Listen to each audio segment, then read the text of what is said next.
തൃത്താല പടിഞ്ഞാറങ്ങാടിയിൽ ഉപേക്ഷിച്ച നിലയിൽ കഞ്ചാവ് കണ്ടെത്തി. 2.5 കിലോഗ്രാം കഞ്ചാവാണ് ബാഗിനുള്ളിൽ സൂക്ഷിച്ച നിലയിൽ ഉണ്ടായിരുന്നത്.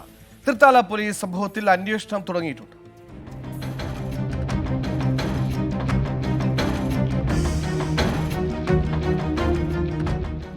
പടിഞ്ഞാറങ്ങാടി തൃത്താല റോഡിലെ മാവിൻചോട് ബസ് സ്റ്റോപ്പിന് സമീപത്തായാണ് നാട്ടുകാർ ഉപേക്ഷിച്ച നിലയിൽ ബാഗ് കണ്ടത്.